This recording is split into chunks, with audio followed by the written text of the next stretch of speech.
नमस्कार। GK GS मंथन channel में आपका स्वागत है। मैं पप्पू सर। आज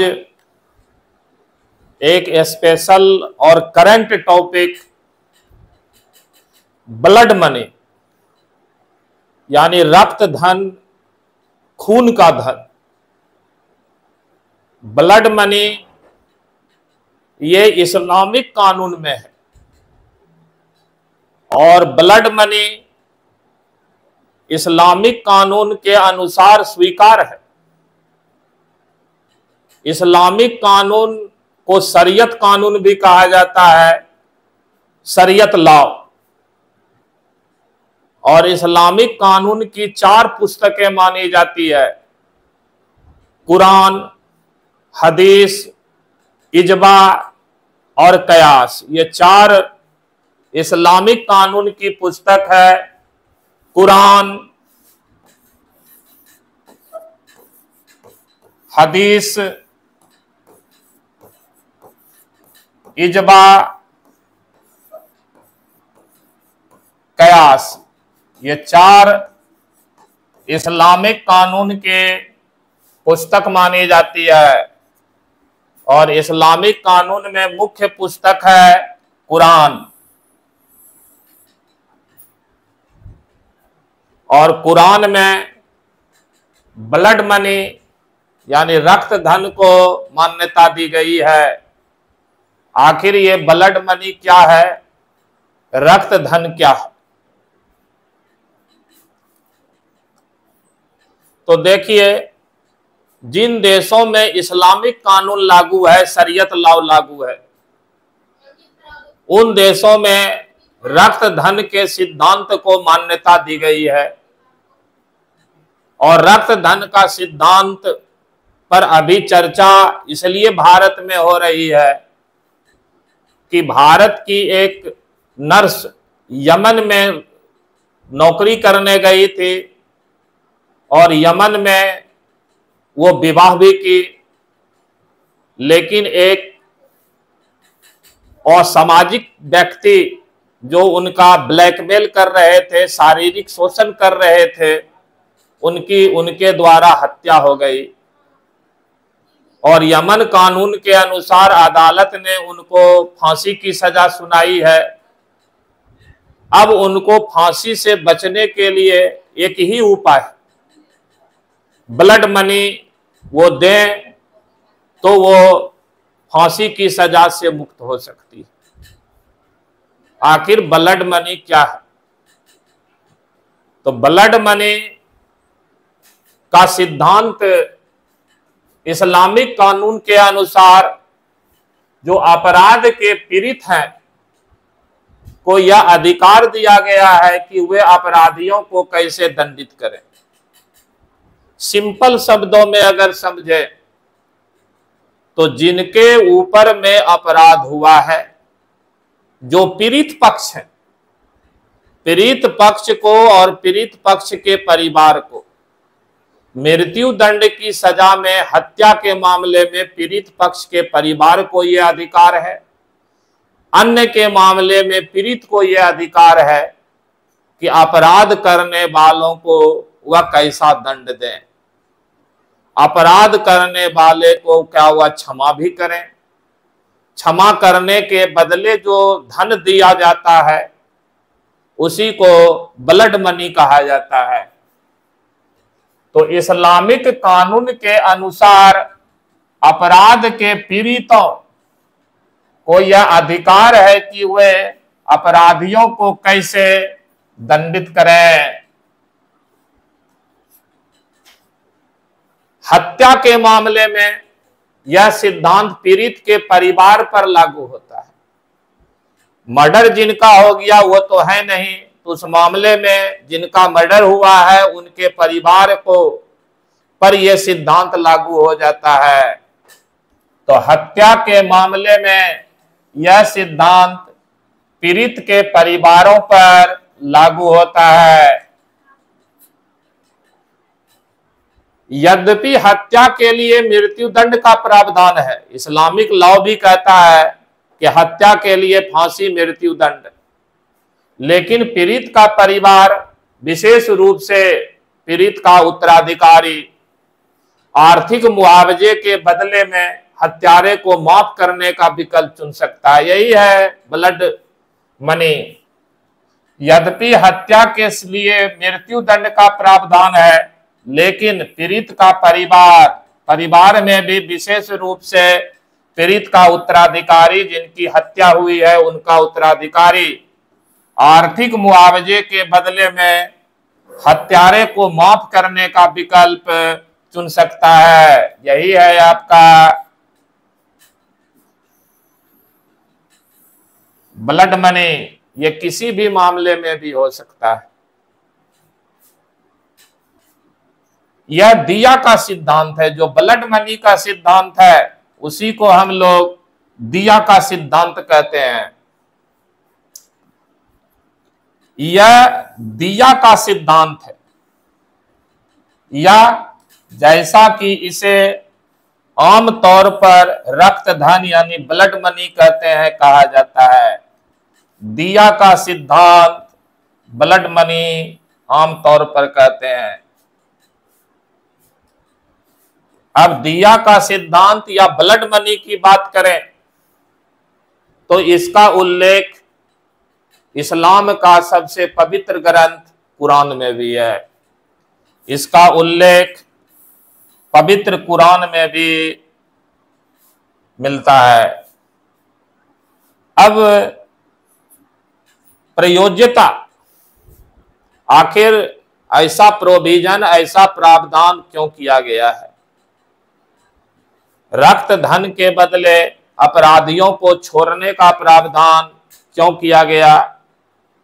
तो ये अगर मानवीय दृष्टिकोण से देखें तो ये क्षमा करने का एक प्रावधान है। मानवीय दृष्टिकोण से कि अपराधियों को क्षमा कर दिया जाए, इससे बदला लेने की भावना खत्म हो जाती है, दुश्मनी का अंत हो जाता है।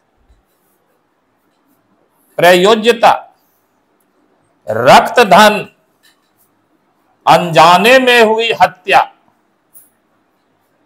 अगर हत्या के पीछे कोई इंटेंशन नहीं था, जानबूझकर हत्या नहीं हुई, अनजाने में हत्या हुई, देखिए उसको अनजाने में हुए हत्या को कत्ल खता या आकस्मिक मृत्यु के मामलों में लागू होता है। साथ ही लापरवाही या अनजाने कार्यों के कारण हुई शारीरिक चोट या नुकसान के मामलों में भी यह लागू होता है। ये इंटेंशनली अगर किसी का आप मर्डर कर दिए हैं, इंटेंशनली कोई अपराध किए हैं, तो उस पर यह लागू नहीं होता है। लेकिन इंटेंशनली आप अगर किसी कोई अपराध नहीं किए हैं, हत्या नहीं किए हैं, अनजाने में हो गई है या आकस्मिक मृत्यु हो गई है या अनजाने में हमला कर दिए, ये सोच करके कि उसको हमको नुकसान नहीं पहुंचाना है, लेकिन फिर भी नुकसान हो गया है, तब रक्त धन का सिद्धांत, ब्लड मनी का सिद्धांत लागू होता है।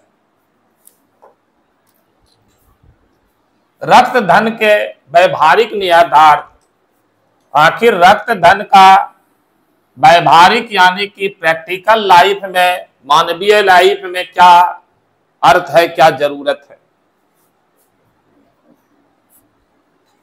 विद्वानों का मानना है कि इसके पीछे का विचार क्षमा के गुण को प्रोत्साहित करना है। सबसे बड़ा चीज मानव में होता है क्षमा।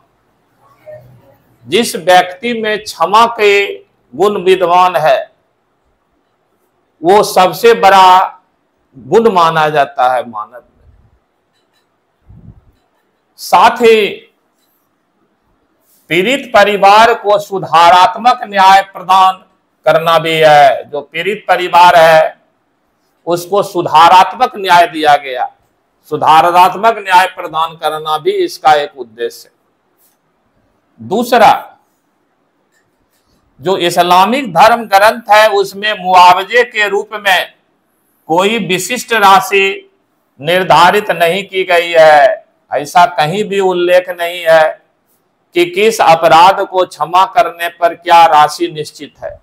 ऐसा कहीं भी धर्म ग्रंथ में नहीं है। यह राशि आमतौर पर हत्यारे के परिवार या प्रतिनिधियों और पीड़ित के परिवार के बीच बातचीत के माध्यम से तय की जाती है कि क्या मुआवजा की राशि होगी। वह पीड़ित परिवार और हत्यारे परिवार के बीच बातचीत से वो राशि निश्चित की जाती है।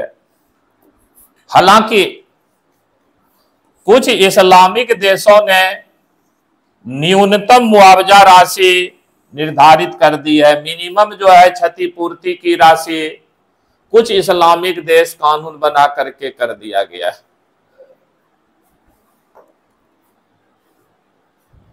रक्त धन का महत्व क्या है? रक्त धन का महत्व,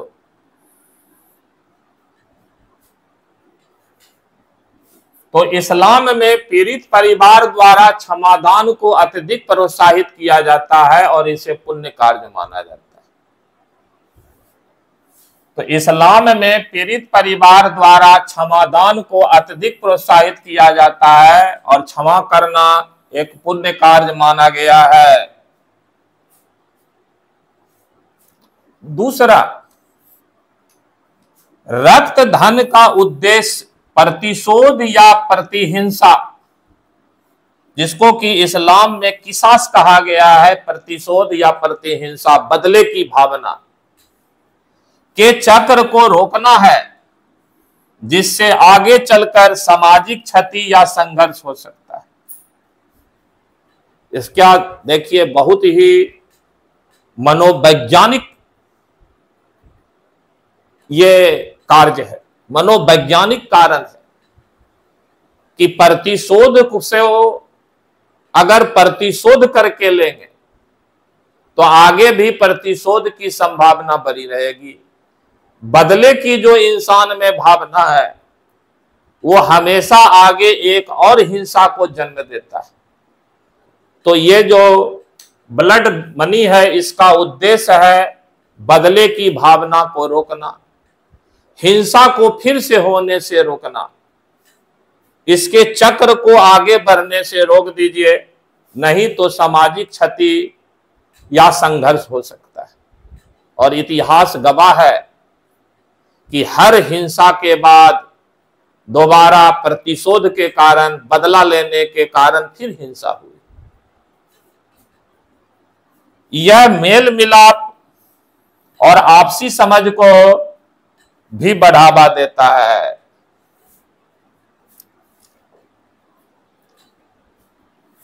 और चर्चा में क्यों, इसकी चर्चा शुरू में ही हम लोग किए कि आखिर ब्लड मनी अभी भारत में चर्चा में क्यों आया है।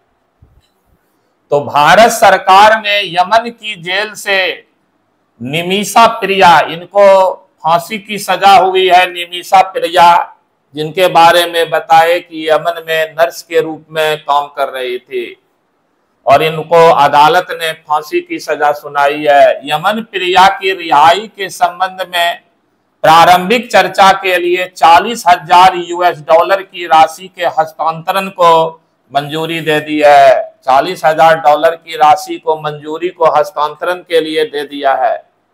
भारत से 40,000 की राशि हस्तांतरित। फिलहाल प्रिया की मां यमन में है और वह हत्यारे के परिवार को रक्त धन देकर अपनी मौत की सजा माफ कराने की कोशिश कर रही है। अपनी पुत्री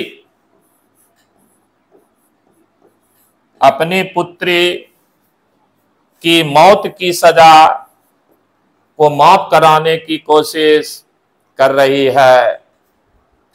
ये ब्लड मनी, रक्त धन क्या है, रक्त धन की महत्ता क्या है, उद्देश्य क्या है। आज इस वीडियो में इतना ही। जय हिंद, जय भारत, नमस्कार।